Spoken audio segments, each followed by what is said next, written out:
All right, so let me explain who I am and what I like to do. My name is Greg Matthews. Oh, we're all the way back at the beginning of these things. My name is Greg Matthews, and I have a PhD in statistics, and I like to remind everyone in the world that I have a PhD in statistics, because that's what you do when you get a degree.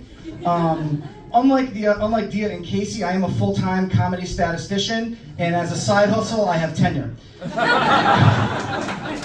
So, thank you. It's my side hustle. Everyone's got one. Some people got Grubhub, I got tenure.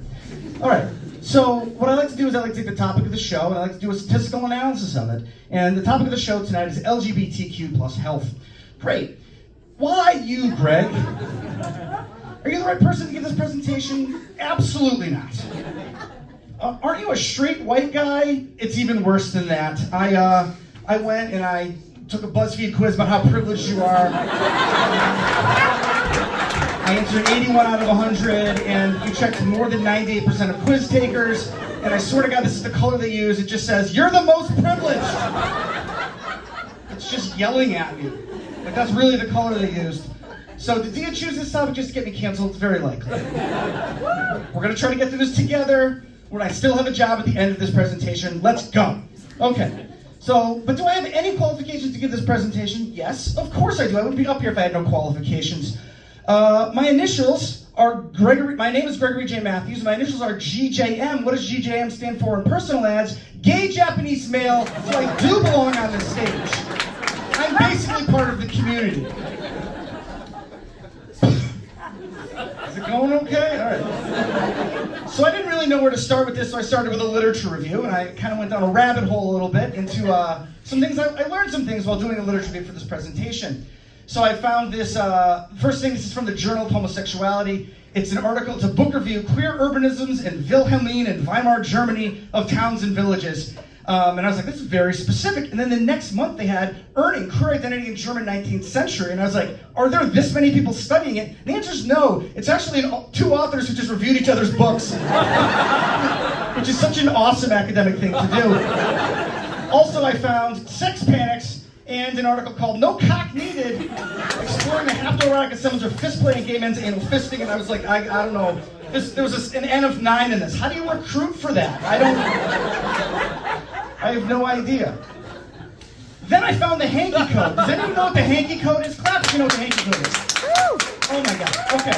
Really, that many people? So I just found out about this.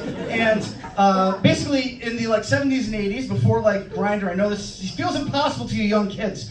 There was a code for in gay men's clubs. They would wear different colored hankies to describe what they were into. So I'll read some of the ones that are, leopard meant he has tattoos. If you wore it on the left pocket, if you wore it in the right pocket, it meant that you liked tattoos, okay? And then there's a whole bunch of stuff where if you wear it on the left, it has one meaning. If you wear it on the right, it has another meaning. I have found a flaw in this system, though. There is a big flaw in this system. If you look at the orange one here, okay? I'd like to zoom in on this. If you wear the hanky on the left, it is anything, anytime. And if you wear it on the right, it is nothing now. Nothing. Nothing. That seems like an incredibly small mistake to make. But anything, let your mind run wild, but anything, anytime. That's like someone attaching jumper cables to your nipples at brunch. Anything, anytime, it's a flaw. So this lit review didn't go anywhere. But then my colleague pointed me to this data set right here. The ACLU is tracking anti-LGBTQ bills in the United States, and there are 515 of them, okay? And so what I did is I got these bills. There's a data set that's available, and I downloaded this data set, and I did a statistical analysis to this, okay? So that's the map that they provided. What kind of laws are these? So here's a list of some of the laws here. They have, the old classics like weakening civil rights laws and forced outing in schools, like really fucked up stuff. But I wanted to look at the drag ban laws here because I think people who are worried about drag, they're fucking out of their minds. Why are you legislating stuff? It's people playing dress up and having fun, and I hate fun. All right, so I went and looked at some of these drag ban bills, and I found this is Oklahoma Bill SB 937. I read a lot of anti-LGBTQ bills in the last month, and this describes drag queen story time. This is actual text from the bill. It describes drag queen story time means a non-secular event. And I was like, wait a second. My understanding of the word non-secular means religious. And I had to look it up a couple times to make sure I was reading it right. And what this means is, drag queen storytime means a religious event where men dress up as women. And that would look something like this. This is an actual drag queen. Her name is Miss Jonah Fark O'Hara. Great name, by the way. She dressed up, or he, or I don't know what I'm using the wrong pronouns. Just cancel me now. It's a really interesting story. It's Reverend Craig Duke. Interesting story. Okay. This bill right here, OK SB 273. They define nudity in this bill, and it's an anti-drag bill. And they define the first two word like OK. C says it's the depiction of covered male genitals, which is the opposite of what nudity actually is. And then they use in a discernibly turgid state. This is in a proposed bill. They want to ban erections underneath the pants. That's what they're doing in Oklahoma. Okay. And I have the definition of turgid here. Bloated. Okay. And finally, I have one from Alaska. This is an anti-drag bill, and it says this is a class or program involving sex education, human reproduction, education, or sexuality may not be attended by a child enrolled below grade 4. This is in Alaska. But actually, they have a moose exception. The sexual education involving a moose is allowed for students of any age. If you've been to the show previously, you know about my commitment.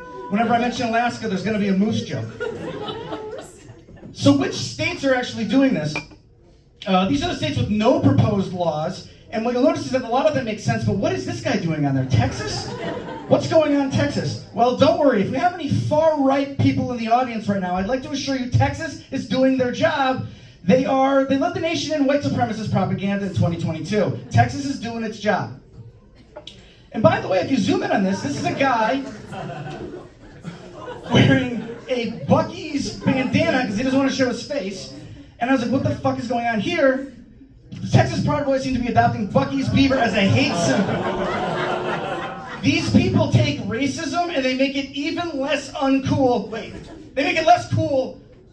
They make it even worse than it already is. I'm not racist. Okay. So I just want to remind you, by the way, the Proud Boys initiation, they take a loyalty oath. Then step 2 is they get punched until the person recites 5 cereals. You with me? Okay. This is Enrique Otario. I'd like to applaud because he was sentenced to 22 years in prison. Let's get a round of applause for the justice system.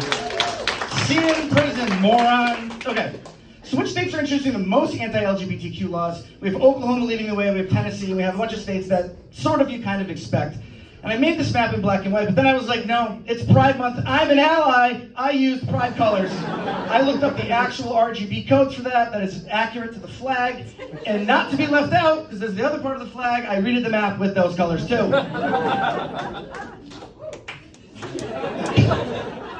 I'm a little bit of a hero. It's okay to come. Okay, so let's look at some statistical results. I got a bunch of state-level variables. These are like voting results from the last election. Economic indicators, education statistics, crime levels. I looked to see which were correlated by the number of bills introduced in each state. The number one highest correlation, not surprisingly, is did Biden win the state or not? So in the red states, the median number of bills introduced was 14.7, and in blue states it was 5.8. And if we actually look at I have here, this is a scatter plot of the rate of the percentage of votes received by Donald Trump on the x-axis and the number of laws. You can see there's a positive trend here. And we actually get a positive value. There's a p-value that's less than whatever. Every 2% increase in Trump percentage is about 2 more bills and a fuck Trump. Okay. So this is like statistical evidence that Trump sucks. Okay. Not that you needed it, but. So what else was correlated? Now we're starting to get into some fun stuff. Chipotle, there it is, homo stuff. Casey, you can wear the shirt, it's fine. The number of Chipotles, so this is the rate of Chipotles in a state with the number of laws. And you can see that there's a decided bump where there's not a lot of Chipotles in your state. And so this is the Chipotle zone of bigotry. And then over here I have the safe space. That's Chipotle, okay? Football was very highly correlated.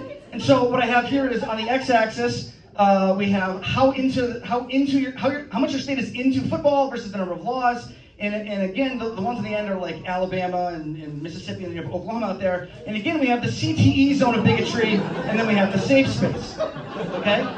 The final variable that I found that was correlated with this was Yeezus. So if you look at the percent, this is the percentage of the vote that Kanye received in each state. A lot of states had zeros because you couldn't vote for Kanye in the state. And so there's a positive correlation here. And so over there on the right side, we have the Yeezy zone of bigotry. And on the left side of this, we also have the Yeezy zone of bigotry. That's the whole thing. He's out of his fucking mind. Okay. But then I put all these things together and I came up with the unified theory of intolerance. So I took all of these variables together and I put them into a cart model. And this does binary segmentation to build one unified model. Okay? Stats are cool, huh? All right. So the very first split that you get when you do this is if you look at football, you create a cutoff at is your state, whatever this measure is of football, if you're above 58.5, your average, those states right there average 26.11 bills, and if you're less than that, you have 6.78 bills on average. There's 41 other states, okay? If I continue down this side of your left side of this, the next cutoff that you get is, did you vote for Trump, okay? So on the left side here, we have, if you don't like football and you didn't vote for Trump, your state, you only on average introduce 3.067 bills, and if you went the other way, it's 8.926 bills, okay? So what I do is I end up following this. If we go down another to this left side, we get Chipotle. And so this is, if you go all the way down one side, you have 4.5 bills, and then you have the 2.11 bills. These are these are states that are not into football, they're not into Trump, and they have a lot of Chipotles. And that's really where you want to be in your tolerance. Okay. If we go back up the tree, and we go the other side of football, we get to this side over here. If we split it again, it's split on Yeezus. So if you have, if Yeezy received less than 0.0949% of the vote, you go one way, and those states introduce 16.6 bills on average. But if you go the other way, they introduce 38 bills on average. So there's 4 states like this. There's Iowa, Mississippi, Oklahoma, and Tennessee. These are states that are really into football, and they also had larger vote totals for Kanye. So basically, you're kind of lunatics out here, right? So this is the zone of bigotry. Like, these are not great states, and I stand by that. Fuck Oklahoma. Okay. All right. So these are the 5 categories that they fall into. There's low football, low Trump, high Chipotle. Low football, low Trump, low Chipotle. Low football, high Trump. High football, low Kanye. High football, low Kanye.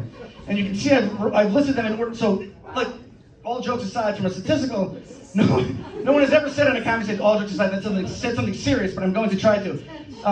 This is really kind of interesting, where this simple classification gives you 2.11 bills on average, all the way to 38 on average with high football and high Kanye.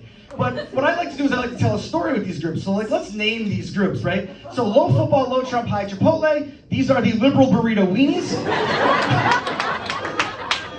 Look, I tell them, you gotta play football if you want your father's love. I tell all my kids, if you want my love, score a touchdown, then get back to me.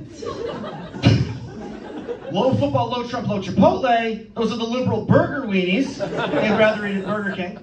We have low football, high Trump. This is the felon lover weenies. Do you guys know we got convicted of some felonies? High football, low Kanye. This is country music and CTE. And high football, high Kanye. Those are the college dropouts.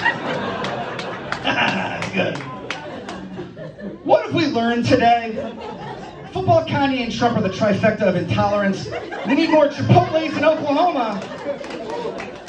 And be careful with your orange bandanas.